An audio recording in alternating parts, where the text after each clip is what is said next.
Bismillahirrahmanirrahim. Assalamualaikum warahmatullahi wabarakatuh. Berjumpa lagi dengan saya, Pak Handoko, di dalam kanal YouTube ini. Bagi teman-teman yang baru pertama kali berkunjung di kanal YouTube ini, maka saya sarankan untuk klik tombol subscribe dan nyalakan lonceng notifikasinya ya, agar kalian tidak ketinggalan berbagai macam update video pembelajaran pendidikan Pancasila dan kewarganegaraan.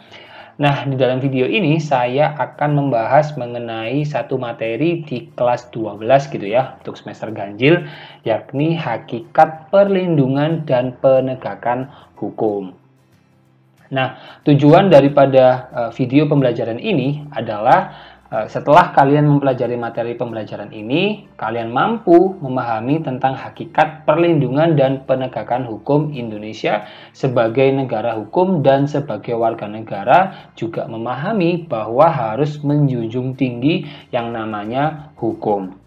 Nah, kemudian poin-poin materi pembelajaran apa saja yang ada dalam video ini, yakni yang pertama adalah konsep negara hukum.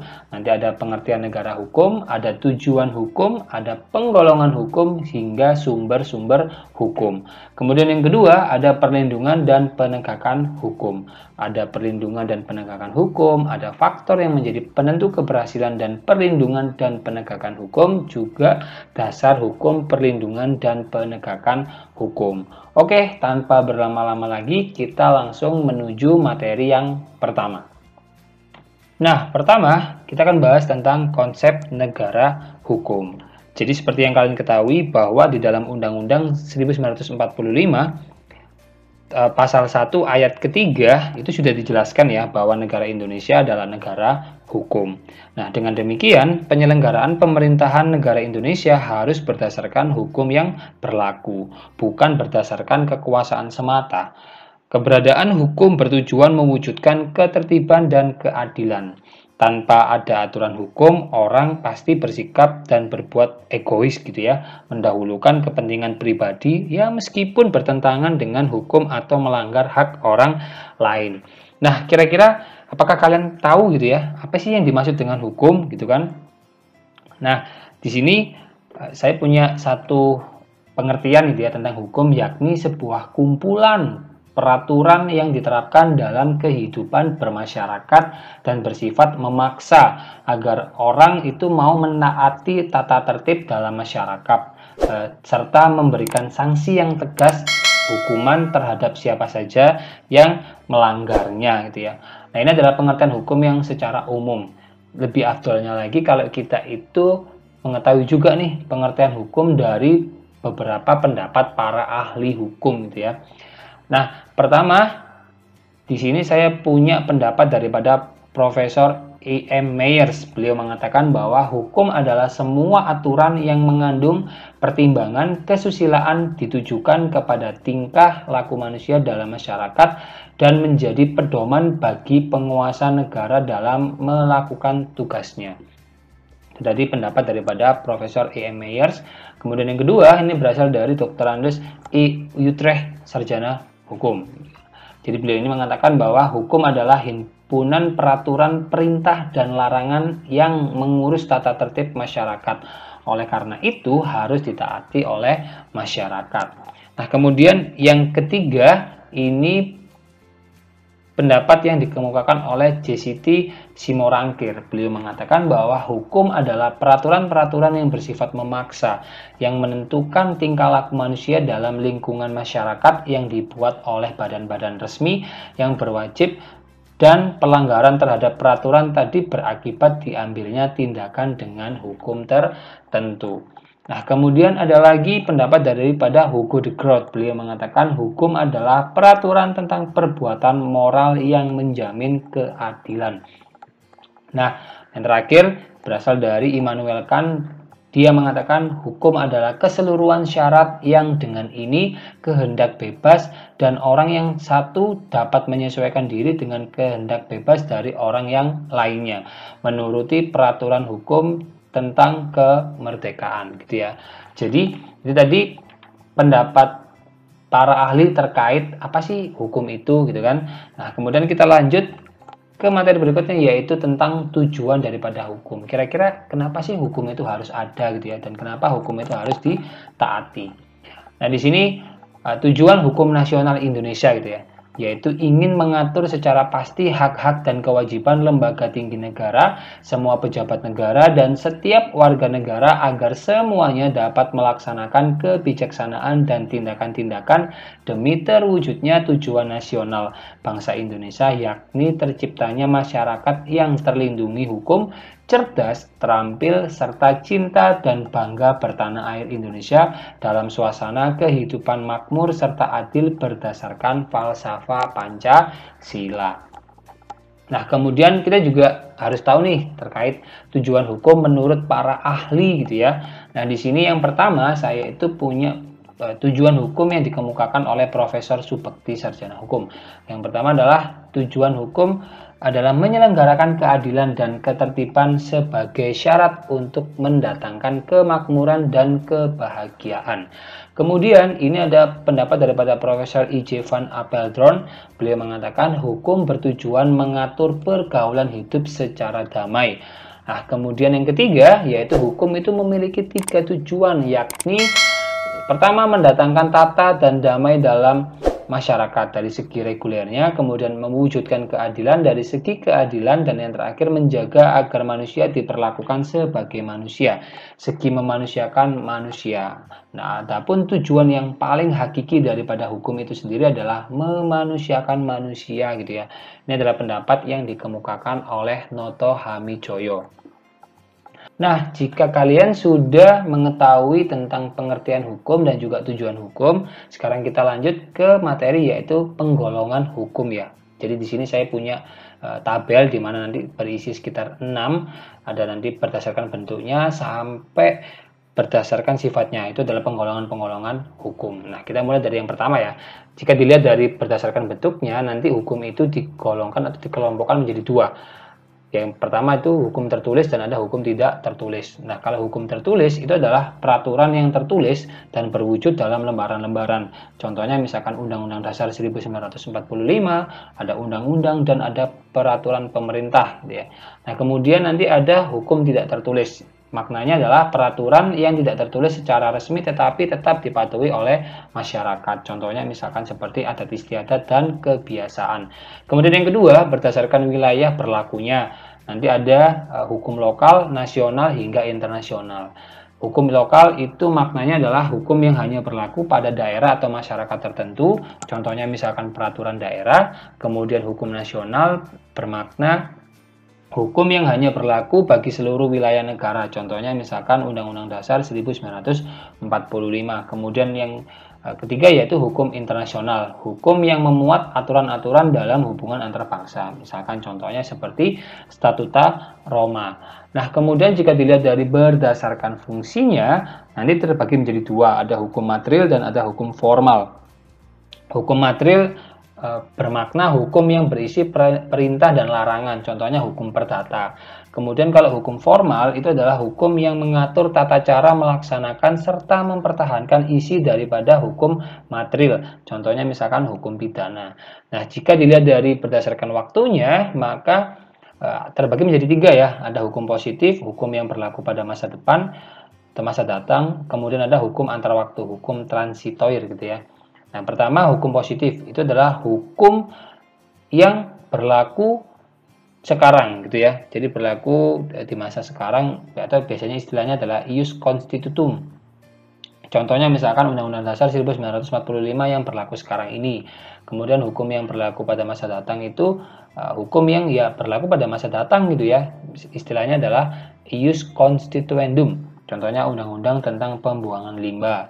Kemudian hukum antar waktu nih, hukum transitoir itu adalah hukum mengenai hubungan antar peristiwa, hukum yang berlaku saat sekarang dengan hukum yang berlaku pada masa lalu. Contohnya misalkan seperti pasal aturan peralihan Undang-Undang Dasar 1945 sebelum amandemen. Nah, kemudian ada berdasarkan isi masalahnya nih. Nah, di sini ada hukum private gitu ya, yaitu hukum sipil, berarti hukum yang mengatur tentang hubungan personal dan menyangkut masalah pribadi. Contohnya misalkan seperti hukum waris. Kemudian ada juga contoh macam yang lainnya adalah hukum publik nih atau hukum negara. Hukum yang mengatur hubungan hukum antara alat kelengkapan negara serta antara negara dan warga negara yang menyangkut kepentingan umum. Contohnya adalah hukum tata negara. Kemudian yang terakhir yaitu berdasarkan waktu sifatnya. Nanti ada kaidah hukum yang memaksa. Hukum yang dalam keadaan apapun harus ditaati dan memiliki daya ikat yang bersifat mutlak. Contohnya misalkan ketentuan pasal 340 KUH pidana gitu ya. Nah, kemudian nanti ada kaidah hukum yang mengatur atau melengkapi. Contohnya misalkan ketentuan pasal 115 KUH Perdata. Nah, maknanya adalah kaidah hukum yang dapat dikesampingkan oleh pihak-pihak yang bersangkutan dengan jalan membuat ketentuan khusus dalam satu perjanjian yang mereka adakan. Nah, itu tadi adalah penggolongan hukum ya, yang sudah saya ringkas dalam bentuk tabel. Nah, kemudian ini ya contoh macam-macam hukum yang lainnya nih yang juga harus kalian ketahui. Yang pertama adalah hukum perdata, hukum dagang perniagaan, hukum pidana, dan yang terakhir adalah hukum administrasi negara atau hukum tata usaha atau hukum tata pemerintahan gitu ya. Jadi kita mulai terlebih dahulu dari yang hukum perdata. Nah, kira-kira apa sih yang dimaksud dengan hukum perdata itu, Pak? Gitu kan. Jadi pengertiannya hukum perdata itu adalah hukum yang mengatur hubungan hukum antara orang satu dengan orang yang lainnya dengan menitik beratkan kepada kepentingan perseorangan gitu ya. Nah, di sini saya juga punya karakteristik nih atau ciri-ciri hukum perdata. Yang pertama yaitu mengatur hubungan antara orang satu dan orang yang lainnya. Kedua, mengatur hubungan keluarga, hukum harta kekayaan, dan hukum waris. Tiga, proses pengadilan didasarkan pada pengaduan dari pihak yang merasa dirugikan, yaitu korban. Kemudian keempat, korban berlaku sebagai penggugat, dan yang terakhir tersangka berlaku sebagai tergugat gitu ya. Itu adalah tadi hukum perdata. Kemudian hukum dagang atau perniagaan. Nah, di sini contohnya misalkan hukum jual beli gitu ya. Nah, hukum dagang atau perniagaan adalah hukum yang mengatur hubungan hukum antara orang dan orang lain ataupun antara orang dan badan-badan hukum dalam bidang perdagangan gitu ya. Itu adalah pengertian daripada hukum dagang atau perniagaan. Nah, kemudian kita lanjut ke hukum pidana. Pengertian daripada hukum pidana itu sendiri adalah hukum yang mengatur perbuatan-perbuatan yang dilarang atau melanggar hukum dengan disertai sanksi-sanksi hukum yang tegas dan jelas terhadap pelanggarnya. Nah, kemudian ciri-ciri daripada hukum perdata itu adalah pertama, mengatur hubungan antara anggota masyarakat, warga negara, dan negara yang menguasai tata tertib masyarakat Indonesia. Kedua, mengatur hal-hal yang berhubungan pelanggaran dan kejahatan. Ketiga, pelanggaran terhadap peraturan hukum pidana pada umumnya segera diambil tindakan oleh pengadilan walaupun tanpa adanya pengaduan dari pihak-pihak yang dirugikan. Kemudian pihak yang merasa dirugikan cukup melapor kepada yang berwajib, polisi, dan akan menjadi saksi saja. Kemudian yang terakhir yaitu penggugat adalah penuntut umum atau jaksa gitu ya. Itu adalah pengertian daripada hukum pidana, teman-teman. Nah, kemudian yang terakhir ini adalah hukum administrasi negara atau hukum tata usaha negara atau hukum tata pemerintahan gitu ya. Nah, di sini pengertiannya adalah hukum yang mengatur segala tugas atau hak dan kewajiban pejabat-pejabat pemerintah dari pusat sampai daerah. Contohnya misalkan Undang-Undang Pokok Kepegawaian, Undang-Undang Pemilu, dan Undang-Undang Sistem Pendidikan Nasional. Nah, kemudian kita akan belajar tentang sumber-sumber daripada hukum gitu ya. Nah, yang pertama ini pengertiannya dulu nih, yaitu sumber hukum merupakan segala hal yang menimbulkan aturan dan mempunyai kekuatan yang memaksa.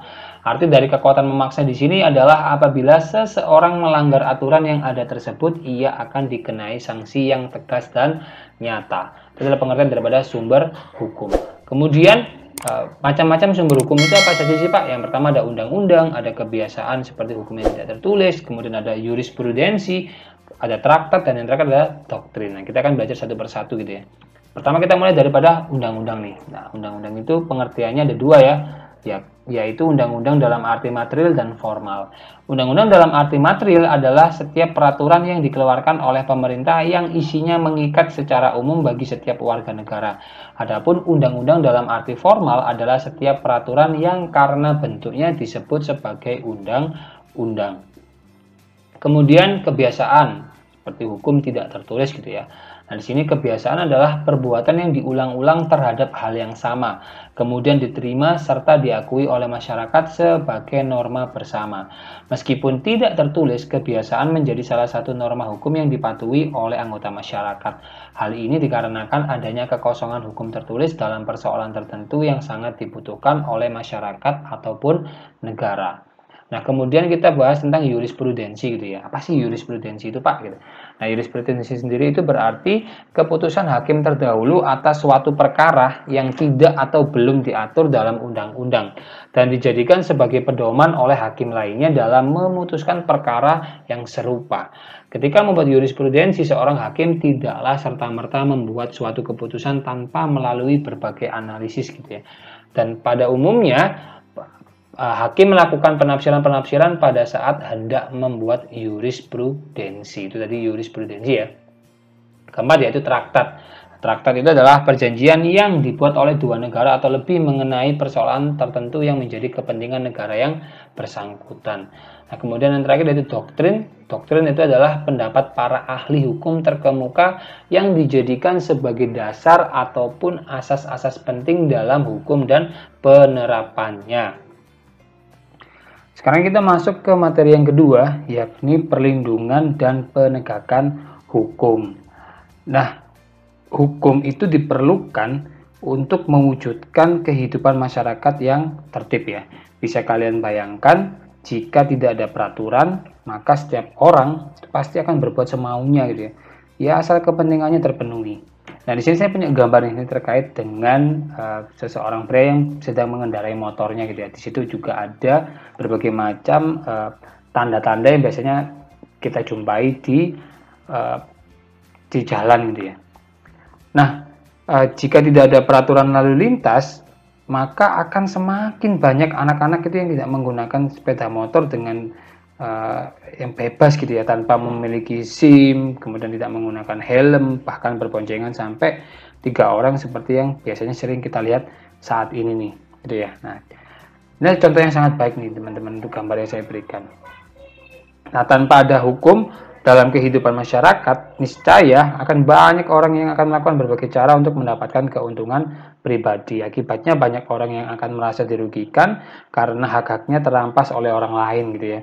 Nah, untuk menghindari hal tersebut, maka harus ada yang namanya perlindungan dan penegakan hukum. Nah, yang dimaksud dengan perlindungan dan penegakan hukum itu apa sih, Pak? Gitu. Nah, ini ada pendapat dari 2 orang gitu ya, ahli. Yang pertama adalah Andi Hamzah. Menurut beliau, perlindungan hukum ini dimaknai sebagai daya upaya yang dilakukan secara sadar oleh setiap orang ataupun lembaga pemerintah dan swasta yang bertujuan mengusahakan pengamanan, penguasaan, dan pemenuhan kesejahteraan hidup sesuai dengan hak-hak asasi yang ada. Nah, di sisi lain, Simanjuntak itu juga mengartikan perlindungan hukum sebagai segala upaya pemerintah untuk memberikan perlindungan kepada warganya agar hak-haknya sebagai warga negara tidak dilanggar, dan bagi yang melanggarnya akan mendapatkan sanksi gitu ya, sesuai dengan peraturan yang berlaku. Nah, kira-kira apa saja sih unsur-unsur yang harus dipenuhi sehingga dapat dikatakan sebagai perlindungan dan penegakan hukum gitu ya. Yang pertama itu adalah adanya perlindungan dari pemerintah kepada warga negaranya. Nah, kemudian yang kedua adalah jaminan kepastian hukum. Ketiga, adanya berkaitan dengan hak-hak warga negara. Yang keempat, adanya sanksi hukuman bagi pihak yang melanggarnya. Nah, di sini juga saya sebutkan juga terkait faktor apa saja yang menjadi penentu keberhasilan perlindungan dan penegakan hukum. Nah, yang pertama adalah hukumnya itu sendiri gitu ya. Jadi hukumnya yang seperti apa sih, Pak, sehingga bisa menentukan keberhasilan daripada perlindungan dan penegakan hukum. Jadi yang saya maksud di sini adalah undang-undang tidak boleh bertentangan dengan ideologi negara. Undang-undang harus menurut ketentuan yang mengatur kewenangan pembuatan undang-undang sebagaimana diatur dalam konstitusi negara, serta undang-undang harus sesuai dengan kebutuhan dan kondisi masyarakat tempat undang-undang tersebut diberlakukan. Nah, yang kedua adalah penegak hukumnya sendiri gitu ya. Nah, yang dimaksud dengan penegakan hukum itu adalah yaitu pihak-pihak yang secara langsung terlibat dalam bidang penegakan hukum. Penegak hukum harus menjalankan tugasnya dengan sebaik-baiknya sesuai dengan peranannya masing-masing yang sudah diatur dalam peraturan perundang-undangan. Nah, dalam menjalankan tugasnya ini harus dilakukan dengan mengutamakan keadilan dan profesionalisme sehingga menjadi panutan masyarakat serta dipercaya oleh semua pihak termasuk semua anggota masyarakat. Nah, kemudian yang ketiga ya masyarakatnya sendiri ya, benar, jadi harus terlibat aktif ya masyarakatnya. Nah, masyarakat di sini adalah masyarakat lingkungan tempat hukum tersebut berlaku atau diterapkan. Maksudnya agar warga masyarakat harus mengetahui dan memahami hukum yang berlaku, serta mentaati hukum yang berlaku dengan penuh kesadaran akan pentingnya dan perlunya hukum bagi kehidupan masyarakat. Dan yang keempat adalah sarana atau fasilitas yang mendukung penegakan hukum. Nah, sarana atau fasilitas yang mendukung penegakan hukum mencakup tenaga manusia yang terdidik dan terampil, organisasi yang baik, peralatan yang memadai, keuangan yang cukup, dan sebagainya. Ketersediaan sarana dan fasilitas yang memadai merupakan suatu keharusan bagi keberhasilan penegakan hukum. Dan yang terakhir adalah kebudayaan gitu ya. Nah, di sini kebudayaan hasil karya cipta dan rasa yang didasarkan pada karsa manusia di dalam pergaulan hidup. Dalam hal ini kebudayaan mencakup nilai-nilai yang mendasari hukum yang berlaku. Nilai-nilai merupakan konsepsi-konsepsi abstrak mengenai apa yang dianggap baik sehingga dianut dan apa yang dianggap buruk sehingga dihindari. Hal-hal tersebut yang semakin memperkuat keyakinan bahwa proses perlindungan dan penegakan hukum merupakan sesuatu yang penting dan mutlak untuk dilaksanakan oleh sebuah negara. Itu adalah faktor-faktor yang menjadi penentu keberhasilan perlindungan dan penegakan hukum. Selanjutnya kita akan membahas mengenai dasar hukum perlindungan dan penegakan hukum gitu ya. Nah, yang pertama adalah pasal 24 ayat 1 Undang-Undang Dasar 1945. Bunyinya kekuasaan kehakiman merupakan kekuasaan yang merdeka untuk menyelenggarakan peradilan guna menegakkan hukum dan keadilan. Kemudian ada pasal 27 ayat 1 itu berbunyi segala warga negara bersamaan kedudukannya di dalam hukum dan pemerintahan dan wajib menjunjung hukum dan pemerintahan itu dengan tidak adanya kecualinya gitu ya. Kemudian yang ketiga yaitu pasal 28D ayat 1 Undang-Undang Dasar 1945 itu berbunyi setiap orang berhak atas pengakuan, jaminan, perlindungan, dan kepastian hukum yang adil serta perlakuan yang sama di hadapan hukum. Kemudian yang keempat adanya pasal 28I ayat 5 Undang-Undang Dasar 1945 berbunyi untuk menegakkan dan melindungi hak asasi manusia sesuai dengan prinsip negara hukum yang demokratis, maka pelaksanaan hak asasi manusia dijamin, diatur, dan dituangkan dalam peraturan perundang-undangan. Dan yang terakhir yaitu pasal 30 ayat 4 Undang-Undang Dasar 1945 berbunyi kepolisian negara Republik Indonesia sebagai alat negara yang menjaga keamanan dan ketertiban masyarakat bertugas melindungi, mengayomi, melayani masyarakat serta menegakkan hukum. Itu adalah dasar hukum perlindungan dan penegakan hukum. Wah, tidak terasa kita sudah berada di penghujung video pembelajaran ini teman-teman. Jika kalian ada pertanyaan seputar materi ini, kalian dapat menuliskannya di kolom komentar atau kalian juga bisa menanyakan hal itu kepada saya melalui kontak medsos ini ya. Saya ucapkan terima kasih bagi kalian yang telah menonton video ini hingga akhir. Jika kalian merasa video ini bermanfaat, jangan lupa bagikan video ini kepada teman-teman kalian ya, agar kebermanfaatan itu tidak hanya berhenti di kalian saja. Dan juga jangan lupa untuk klik subscribe dan like video ini. Akhir kata, Assalamualaikum warahmatullahi wabarakatuh. Salam Historia.